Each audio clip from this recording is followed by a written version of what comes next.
My parents are living in this house, so you need to go back to your parents' place. What? I was taken aback by my husband's sudden words. Yet, my husband seemed to think he was making perfect sense. What now? Do you have any complaints? Don't argue with what I'm saying. I'm totally okay with divorcing you, he began to assert. Lately, he had been distant and cold towards me, and I had my own grievances. I had been considering divorce as well, but I didn't think being kicked out of the house was fair. I mean, I'm the only one paying $1,800 for our living expenses. I wonder if he even remembers that. As I stared at him in disbelief, he lost his patience and snapped, "Get out of this house already. If you're here, my parents won't feel comfortable coming." I truly didn't understand why I had to leave, but I said, "All right, I'll take everything I bought with me." Once I agreed, my husband, contented, said, "Get on with it then," and left. I immediately called a resale shop. "My name is Emily. I currently live with my husband Robert, who is 5 years my senior. Robert and I met when mutual friends introduced us, and we unexpectedly bumped into each other while hanging out with them. It naturally led to us spending a day off together. I'm actually thinking of becoming a voice actor. I'm studying for it now," I said, listening to Robert. I thought his deep voice was indeed impressive. I've always had a soft spot for soothing voices, and I felt drawn to his. He probably sensed my interest. Soon, Robert and I exchanged contact information, suggesting we should hang out alone. With my agreement, before we knew it, we started dating. Neither of us explicitly said we should date, but we found ourselves in a relationship. Being young at the time, I thought this must be what adult romance feels like. I had just graduated from college and started working, so maybe I was taken by the idea of dating someone who seemed so mature compared to me. Seeing this, my best friend Ashley expressed concern. "Are you sure about dating someone 5 years older?" I confidently replied, "It's fine. Age gap relationships aren't that uncommon nowadays. I really like Robert, and he feels the same about me. There's nothing to worry about." Seeing my conviction even initially concerned, Ashley said, "Well, if you say so, Emily." Robert and I continued dating for about 3 years, and he eventually brought up marriage. Honestly, I had mentioned him to my parents and the fact that he was 5 years older, so they were eager to meet him. Given this pressure, I often found myself wondering when he would propose. He proposed to me during our 3rd anniversary. Robert proposed to me during one of his usual visits to my apartment, where we would just hang out and relax. Normally, I would expect a proposal to happen in a more romantic setting, but this casual approach felt very much like Robert. I didn't mind it. In response to Robert's proposal, I said, "Sure, let's get married." So perhaps we were both a bit nonchalant about it. After that, we went to visit each other's parents. But to be honest, I didn't really get along with Robert's parents. When we arrived at Robert's family home, the entryway and living room were filled with what looked like antiques, though I couldn't tell where they were from. But from what I could see, they all seemed to be replicas or imitation pieces. However, as we were ushered into the living room and met Robert's parents, both were dressed in high-end branded clothing and adorned with gaudy jewelry as they greeted me. It felt like I was meeting a stereotypical nouveau rich couple. No matter how I looked at it, our tastes and values seemed too different for us to get along. Robert's mother even looked at me and remarked, "You look so average, don't you?" comparing her appearance to mine, which was quite rude. I was taken aback that the parents of the man I was thinking of marrying could be like this. But in the end, it was Robert and I who were getting married. If I didn't get along with my future in-laws, then I didn't really have to interact with them much. So I decided not to let it bother me too much. After Robert and I got married and moved into our condo to start our life together, after a while, Robert came to me looking a bit anxious. "Hey, who was that woman in the blue dress among your guests at the wedding?" "Which woman in a blue dress?" There were several of my guests who wore blue dresses, so just based on that information, I couldn't figure out who he was talking about. "You know, the one who gave a speech as your best friend." "Do you mean Ashley?" "Yes, she was wearing a blue dress." Upon hearing this, Robert muttered, "So it was Ashley. What's wrong with Ashley?" I asked. He seemed visibly flustered. "Oh, it's nothing major. The other day when I was headed to work, I thought I saw someone who looked like her." That's when I remembered she had given a speech as your best friend at the wedding. I was puzzled at his sudden interest in Ashley and why he was so flustered. But he just chuckled and said, "It's nothing, really," and retreated to his room before I could ask anything further. A little while later, I got a call from my best friend Ashley with some news. "Listen, Emily, my boyfriend is coming back to the US next year." Actually, Ashley had been dating her boyfriend since high school. They had known each other since elementary school, but he had moved away in middle school, and since then, they had been writing letters to each other.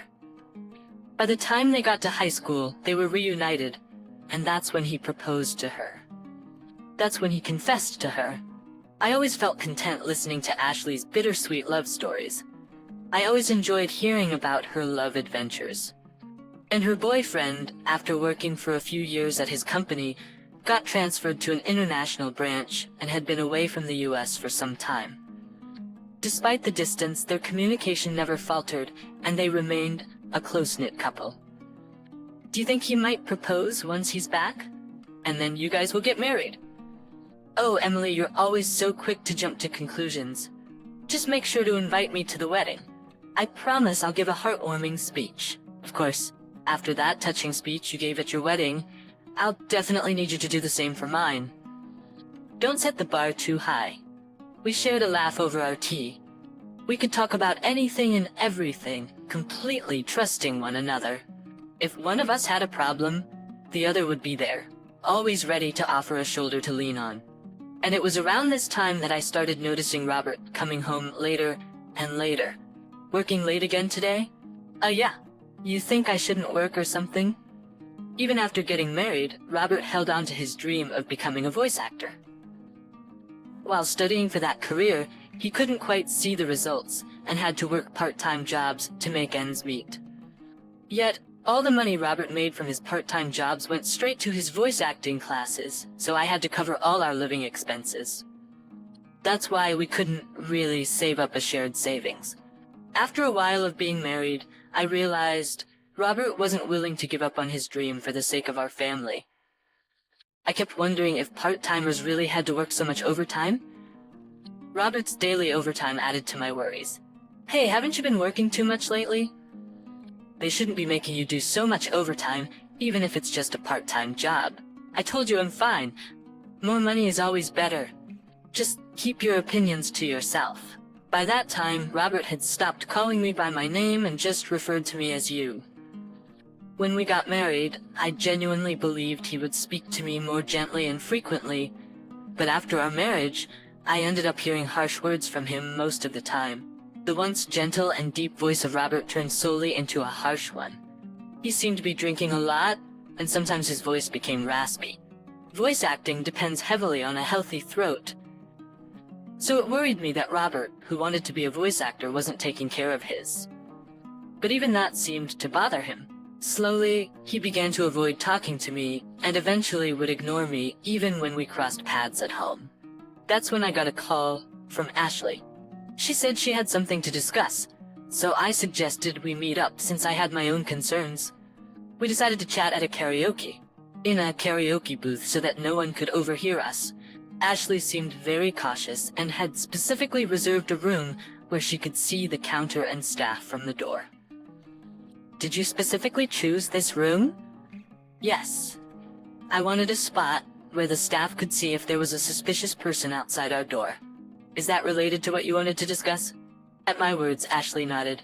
She had felt like someone was following her ever since she left her job about a month ago.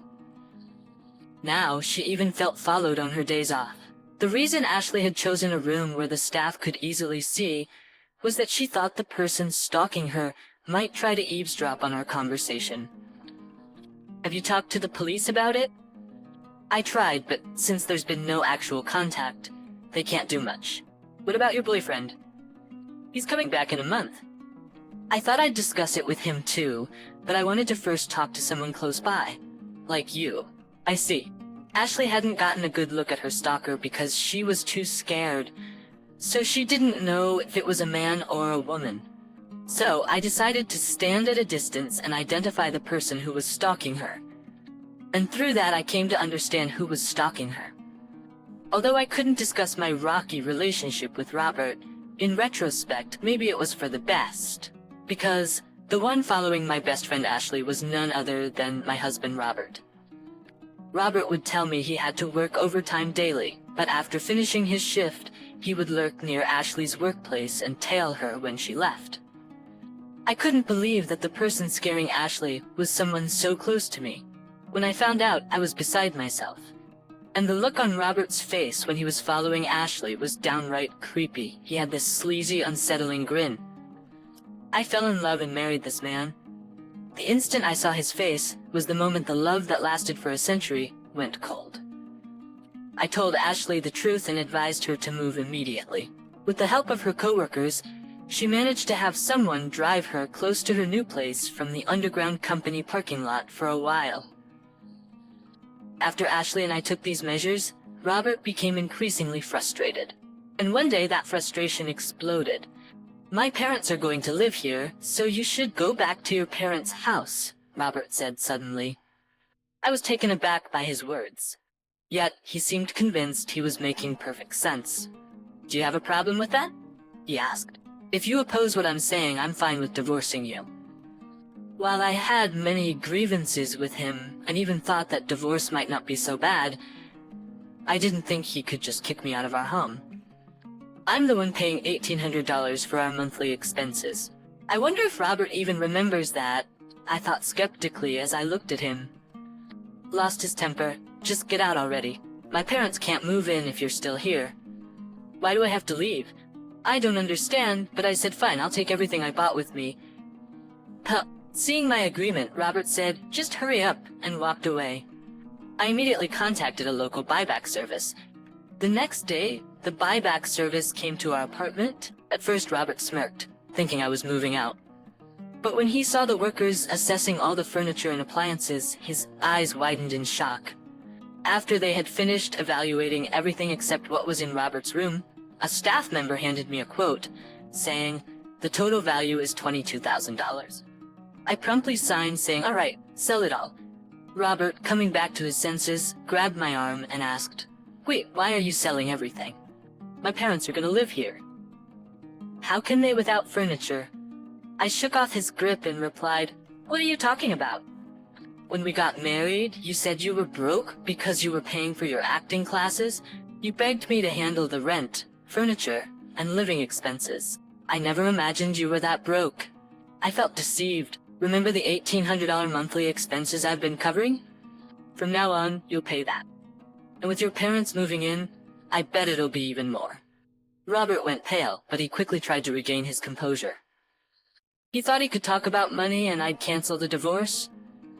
Who does he think he is? I've already gotten close to a rich lady. And then I remembered Robert following Ashley recently. If what he considers close was his stalker behavior, then Robert is seriously deluded. Ashley definitely comes from a wealthy family. Her grandfather was a businessman, and now her father has taken over. Ashley truly is the perfect heiress. But she doesn't flaunt it. She spends just like me and our friends, and no one judges her based on her family's wealth. However, Robert seemed to have learned about my best friend Ashley's wealthy background and decided she'd be a better match. Could he possibly think that if two people are the same age, the wealthier one is better? That infuriates me. But Ashley would never marry Robert. Ashley's boyfriend, whom she's been dating since high school, is coming back to the States soon. They'll likely get married. She mentioned feeling really creeped out because someone was stalking her every day. Upon hearing that he wasn't close with Ashley and that she found him creepy, Robert was floored. "I always escorted Ashley home," he said. "You're lucky you weren't reported to the cops," I shot back. "But I didn't know about any boyfriend. He's been abroad? She'd choose me over some unknown guy. They've been pen pals since elementary school and apparently talk almost daily. And unlike you, who's only been working part-time jobs, her boyfriend is a successful man recognized even by her father." Robert looked utterly defeated as I spoke. When the buyback workers had taken all the furniture and appliances, he seemed to recover somewhat. "Guess you're all I have. You'll support my dream of becoming a voice actor forever, right?" he asked, striking a pose. I gave him a cold look and said, "Excuse me, I've already been to the divorce lawyer's office and started the process. Let's communicate through our attorneys from now on." Robert, perhaps thinking I still had feelings for him, clung to my waist. "Don't say things like that. Haven't we been getting along all this time?" "Getting along? When? Ever since you found out my best friend Ashley is a wealthy heiress, you've been cold to me and started hanging around her. Right after I married you, I realized it was a mistake." Robert started crying like a little boy. Even though he's 5 years older than me, seeing him cry like a child only made my already dwindling affection for him drop even further. At this point, I can't stand being in the same room with him. Just cut it out. Oh, by the way, I told your uncle, who's letting us rent this apartment, about our divorce. My uncle? You know he's strict, right? Well, I've been paying all the rent and living expenses until now. So when I told him you might not be able to afford it if I leave, he said he'd make you work for him. That means I won't be able to continue my voice acting studies. You hardly ever practice anyways. Maybe it's time to face reality. Anyway, if you come near Ashley again, I'll report you to the police immediately. Goodbye." I left the house, determined to never look back. I plan to return to my parents' house for now, but I'm thinking of moving closer to my job if I find a good place. As for Robert, it seems his uncle kept his word and made Robert work at his company. Soon after, Robert's parents, who had been planning to leech off their son after he married the wealthy heiress, also moved into the apartment. They too were taken to work at the uncle's company. Seems like the whole family had a habit of taking advantage of others. I'm just glad I was able to get away from such a toxic family. Age difference doesn't really matter, but I think I need to choose my next partner more carefully. On another note, after things with Robert settled, I received a wedding invitation from Ashley herself. She introduced me to her longtime boyfriend, and I truly wish them all the best. My first marriage didn't work out, but I hope Ashley's marriage will last for many years to come.